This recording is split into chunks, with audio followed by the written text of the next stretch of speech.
Hola, hoy vamos a hacer un viaje que nos va a llevar desde ese mundo tan ordenado y predecible del pensamiento moderno hasta el laberinto, lleno de dudas e incertidumbre de la posmodernidad. Vamos a intentar entender cómo pasamos de creer en leyes universales a sospechar de casi todo. Y para arrancar, qué mejor que una antigua leyenda china. Es que es una metáfora perfecta para entender el corazón de todo este asunto. Esa tensión constante entre el orden y el caos, entre lo que podemos prever y lo que se nos escapa por completo. Fijaos en la historia. Se cuenta que antes nuestro mundo, el de los humanos, convivía con el mundo de los espejos, pero los seres que vivían al otro lado no eran nuestro reflejo, para nada, eran otra cosa. Eran libres, caóticos, totalmente impredecibles. Podían pasar de un lado a otro, sí, pero la diferencia estaba clarísima. Aquí un cierto orden, allí una libertad salvaje. Pero claro, como en toda buena historia, una noche el caos se cansó de su sitio. ¡Pum! Los seres del espejo invadieron nuestro mundo. El descontrol, el pánico, el orden se vio cara a cara con el caos, hasta que un emperador con poderes mágicos logró contenerlos y los mandó de vuelta a su mundo de cristal. Y aquí viene lo importante. Para que la cosa no se repitiera, el emperador les lanzó una maldición. A partir de ese momento estarían condenados a ser solo un reflejo, a imitar todo lo que hiciéramos. Se acabó la libertad. El orden racional se impuso, y el caos quedó encerrado, domesticado, detrás del espejo. Y uno se pregunta, ¿a qué viene esta leyenda? Pues es que es el reflejo perfecto, nunca mejor dicho, de la historia del pensamiento en Occidente. La modernidad fue, en esencia, ese emperador. Su gran proyecto fue justo ese, poner orden y encerrar el caos detrás de muros que parecían infranqueables. A ver, pongámosle nombre. La razón moderna se basa en una idea potentísima, la creencia de que el universo funciona con leyes fijas, eternas, que no cambian. Pensemos en la física de Newton. La idea era que si descubríamos esas leyes podríamos predecirlo todo, controlarlo todo. El caos, lo impredecible, eso era algo que había que dejar fuera.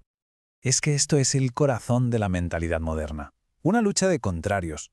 Por un lado, el objetivo, el orden. Todo tenía que ser predecible, reversible, como un mecanismo de relojería perfecto. Y por el otro lado, el gran miedo, el caos. Lo impredecible, lo que no se puede deshacer, la pura aleatoriedad, todo eso había que dominarlo y encerrarlo. Pero la historia nunca es tan sencilla, ¿verdad? Y entonces algo empezó a crujir. La propia ciencia, la que había levantado ese edificio del orden, empezó a encontrar grietas. Y lo que descubrió fue alucinante, que el caos no solo destruye, a veces el caos también crea. Una idea tan simple como esta lo cambia todo. Es el concepto de irreversibilidad.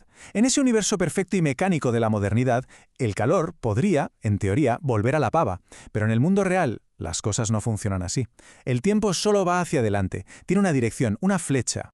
Y aquí entra en juego la entropía, un concepto que fue un auténtico bombazo. Lo que nos dice es que aunque la cantidad total de energía del universo no cambia, su calidad sí que se degrada. O sea que el sistema, por sí solo, tiende al desorden. Esto fue un golpe tremendo para una ciencia que basaba su poder en la predicción perfecta. Y a partir de ahí, la cosa se pone todavía más interesante. El premio Nobel Ilya Prigogine lanza una idea increíble. Dice que, en algunos sistemas, el caos no es el fin de todo, sino que puede ser el motor para crear un orden nuevo más complejo. Las llamó estructuras disipativas. El orden que nace del caos. A ver, pongamos un ejemplo para que se entienda. Imaginemos una colonia de amebas y un torbellino la destroza. Un caos total. Pero de repente, una sola ameba, empieza a soltar una sustancia química. Las otras la detectan, se empiezan a comunicar, se acercan y de la destrucción total emerge una nueva colonia. Un nuevo orden, sí, pero un orden que nadie había planeado. Podría haber sido así, o de otra forma, o podría no haber surgido nada. Es la incertidumbre creativa en estado puro. Y claro, esta idea de que el caos puede crear orden, eso no se iba a quedar en un laboratorio de física. Si las leyes del universo no eran tan fijas como creíamos, ¿qué otras verdades intocables podían empezar a tambalearse? Pues todo este ambiente de incertidumbre fue el caldo de cultivo perfecto para la filosofía, y ahí aparecieron los que hoy llamamos los maestros de la sospecha. Entonces, ¿de qué hablamos cuando hablamos de sospecha? Pues es básicamente una actitud. Es mirar algo que todo el mundo da por hecho y pensar, un momento, ¿y si esto no es lo que parece? ¿Y si esta verdad tan evidente es solo una fachada que esconde otra cosa totalmente distinta? Y aquí tenemos a los tres pesos pesados, cada uno dándole un martillazo a un pilar de la certeza moderna. Marx dijo, dejad de mirar el dinero, la clave está en cómo producimos las cosas.